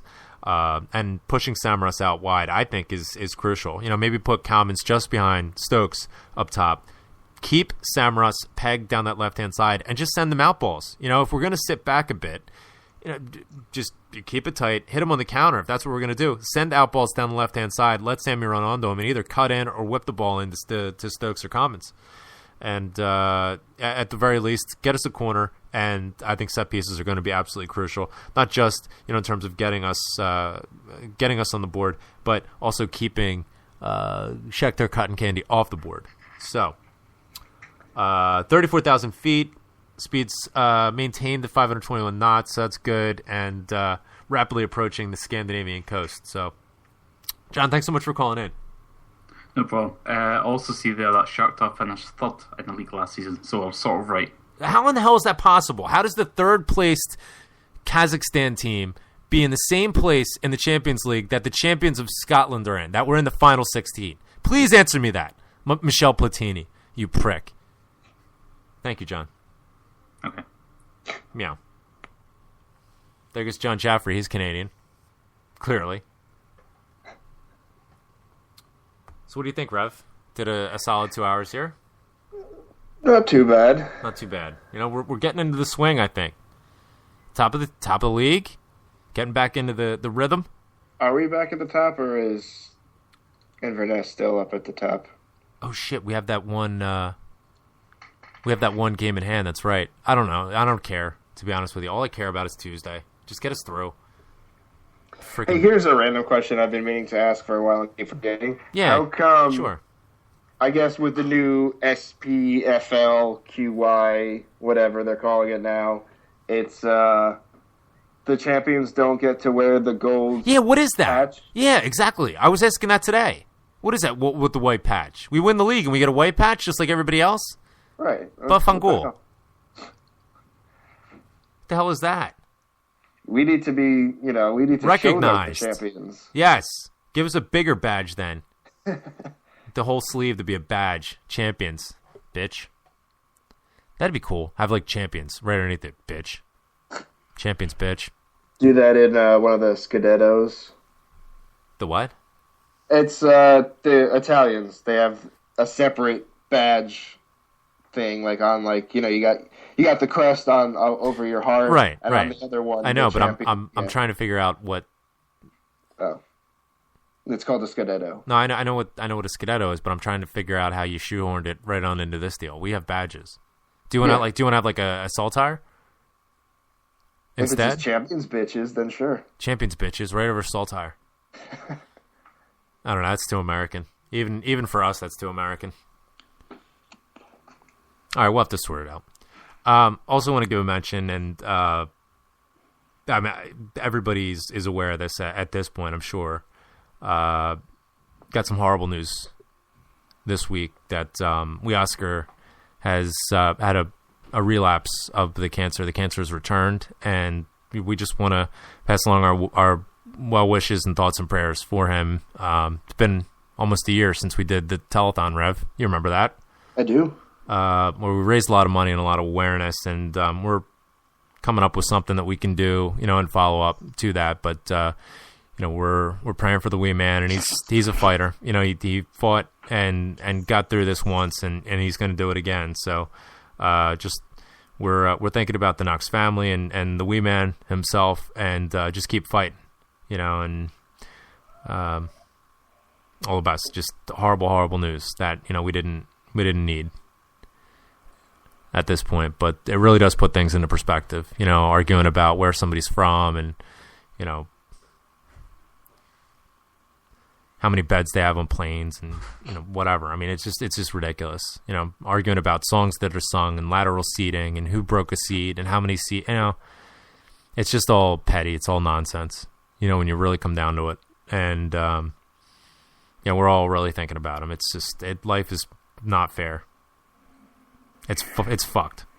Like I said on Twitter, hasn't the kid been through enough to last a whole fucking lifetime? It's just, plainly, it's just not fair. No. So, like I said, we're thinking about what to do, to follow up the telethon from last year, and we just want them to know that we're thinking about them and, keep fighting. That's a strong kid, man. Mm-hmm. That is a strong kid. He's a wee Oscar, but, he's an absolute giant, in terms of heart and strength. So we're thinking about you, pal. All right, that'll about do it. I also want to give a shout out to, we were trying to get Mrs. Commons on today, but I don't know. I can't. I'm on the pay no mind list with the DMs. She said she wanted to come on Twitter, and then I shot her a DM, and no reply at all. Like freaking Phil Collins. Maybe You talked to Phil Collins? Yeah, Phil Collins. Yeah, me and Steven Gerrard. So yeah, I'll reach out to her and see what the deal is, and maybe I don't know, maybe Ernie or one of my haters got in touch with her and filled her in on the fact that I'm a Daft Yank and I just talk pish. I'm anti-Celtic, clearly, 115 odd podcasts I put together, and I'm anti-Celtic, clearly, right, Rev? Clearly. He doesn't care what they say, as long as they're talking about it. That is right, mate. So that'll pretty much do it. Thanks so much for everybody who's tuned in today. I feel a lot better. Thank you to Brendan for calling in. Thank you even to John Jaffrey, whoever the hell he is. Maybe someday he'll have a podcast of his own because he seems to have all the answers. And thanks as well to the Parrot for getting in touch. It's always great to catch up with him. Castle Milk's finest. And anything you would like to add, Rev? It's going to be an interesting night. Yeah, it certainly is. It certainly is. Your team that's never won anything in 16 years is going up against the team that represents the city of my birth. That also has not won anything. In the 3 years they've been in the league as an expansion franchise. Oh, no, I meant pretty much the entire city hasn't won anything in like 30 years. Yeah, you can eat my butthole. We won the World Series in 2008. Don't you forget it. Okay, when was the last time before that any team from any sport coming from Philadelphia won anything? You eat a pile of crap, you freeload in New York, prick. Ladies and gentlemen, you're hearing exactly why nobody in America likes New York sports fans. Exactly why. I didn't say it until you brought it up. Yeah, whatever. You're on probation. For the Rev and for all of the callers in today, thank you so much for tuning in, and we will be back next week. Taking us out, as always, is Shane McGowan and the Pogues. Don't listen to the Rev. He doesn't know what the hell he's talking about. New Yorker. Hail, hail, and keep the faith. Pray for we Oscar. I'll talk to you soon.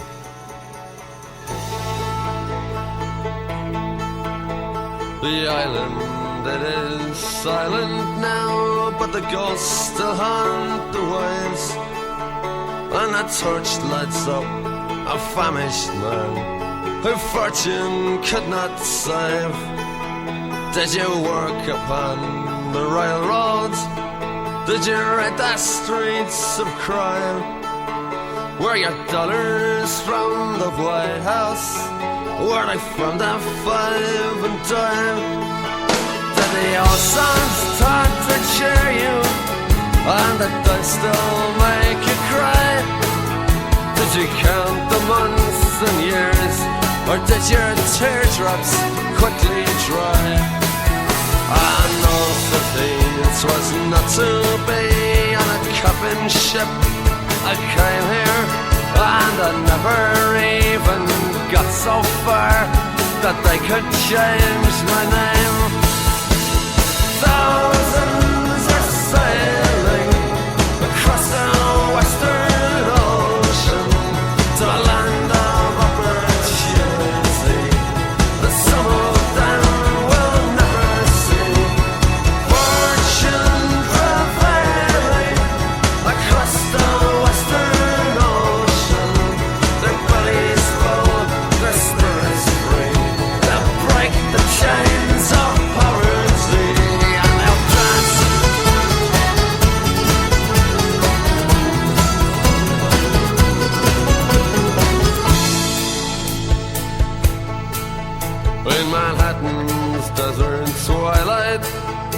in the dead of afternoon.